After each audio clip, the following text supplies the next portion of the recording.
21 अगस्त 2017 की बात है कि शाम का ही हमारे गांव के करीब एक गांव है, उसमें नाखुशगवार वाक्य के बाद 3-4 दिन से लोगों को घरों से निकालकर उस पर तशद्दुद किया जा रहा था। जार खान एक नौजवान थे जो मिर्गी के मरीज थे। उनके सारे डॉक्टर के कागजात फौज को दिखा दिए कि ये मरीज है, मगर फिर भी उन्हें कहा हमने इसका इलाज करना है। उनके माँ और बाप के सामने, उसका बाप अब्दुल गफूर जो एक रिटायर्ड हवलदार थे, उसके सामने जार खान को शहीद कर दिया गया। और उसके बाद उसकी माँ वो मेंटली खराब हो गई और 1 साल बाद उसका डेथ हुआ, वो भी जंजीरों में बांधी हुई थी। मैंने खुद वो हालात अपने आंखों से देखे। ये जितना भी बयान कर रहा हूँ इनके बारे में चैलेंज देता हूँ, अभी स्टाम्प पेपर लिखूंगा कि दुनिया के किसी भी रिसर्च वालों ने इसको गलत साबित कर दिया तो मुझे फांसी पर चढ़ा दिया जाए। सितंबर 2015 में ज़ियारत में बमबारी हुई। हम स्टूडेंट थे, वहां पर पहुंचे तो 4 ख़वातीन और 5 बच्चे मुकम्मल टुकड़े हुए थे। टुकड़े को इकट्ठा करके बोरियों में जनाजे पढ़ाए गए। उसकी सिर्फ एक ही बच्ची रह गई थी जो होश में आने के बाद बार बार अपने माँ का पूछ रही थी, मगर वहां कोई माँ नहीं थी। तो ये वो जबर है। लेकिन उसके बाद क्या हुआ? जबर ये नहीं था, इससे भी ज्यादा हुआ।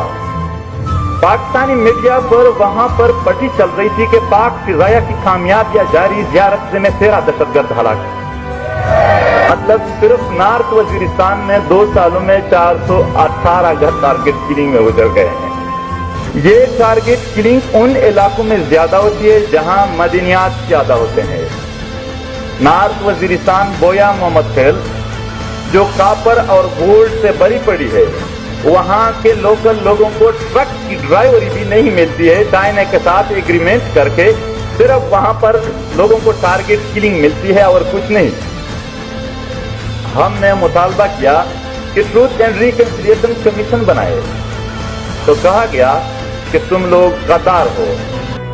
अपने मजलूम और महकूम लोगों की, आवाम की तर्जुमानी अगर गद्दारी है, बहुत ज्यादा फख्र है हमें इससे। प्राउडली हम गद्दार हैं। हम इन जालिम जर्नलों के वफादार नहीं बनेंगे। हमारे पख्तूनख्वा में मदनियात की, खुशनवाजात की कमी नहीं है।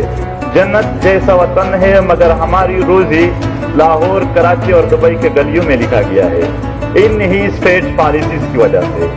मैंने फेसबुक पे भी वो पिक्चर डाली थी। एक अखबार में एक खबर थी कि एक कुत्ता गुम हो गया है, अगर किसी को मिला तो इतना इनाम मिलेगा। 5000 लोग लापता है, उसका कोई खबर इस अखबार में नहीं आएगा, मगर उस कुत्ते की खबर आई।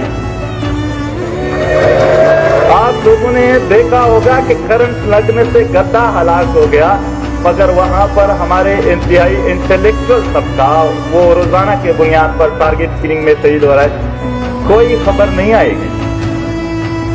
एक दिन तो ये खबर भी सारे चैनल पर चल रहा था कि RFLV ने ठीक ठाक ज्वाइन किया। वहां इंसानों का खून बह रहा है, वहां पर माएं पूरा दिन रोकर अपनी ही चादर से अपना सर दर्द की वजह से बांध देते हैं, उसका कोई मसला नहीं है। जनरल कियानी ने ऑस्ट्रेलिया में जजीरे लिए, उसको पता नहीं है कि पश्तूनों का एक इलाका है जिसकी मुकम्मल जिंदगी हमने तबाह बर्बाद कर दी है।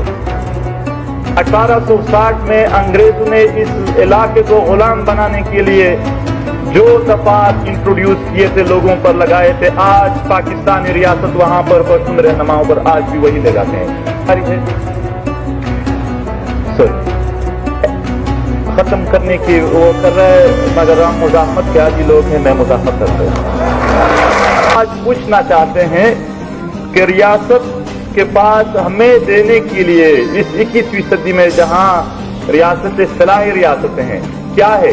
Target killing, missing person, proxy वार, गुड तालिबान, बेड तालिबान, वो तालिबान, ये तालिबान, दाइश, नाम तब्दील होते जा रहे हैं। क्या अभी एक नौजवान आया कि मैं लाहौर से हो, क्या आप वाकई गद्दार है?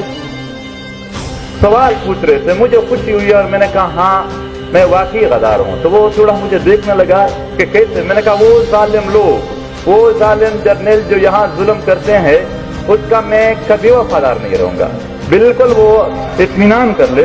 ہزارہ مسنگ پرسن یا extra judicial killing, Baloch missing person یا ایکسٹرا جوڈیشل کلنگ, یا اس طرح سندھ میں اور دیگر علاقوں میں, یہ میں نے جو خاکہ پیش کیا وہ صرف بتانے کے لیے کہ جو ہزاروں لوگ شہید اور مسنگ پرسن ہو رہے ہیں ان کے گھروں کا, ان کے فیملیز کا کیا حال ہوتا ہے, اور یہ سین کیا ہے. یہ سب کی ریپرزنٹیشن ہے. یہ یہاں پر صرف ایک علاقے کی نہیں, اس خطے میں مظلوم اقوام کی ریپرزنٹیشن ہے, اور جب بھی ضرورت پڑی ہم سارے مظلوموں کے ساتھ ہوں گے. بہت بہت شکریہ.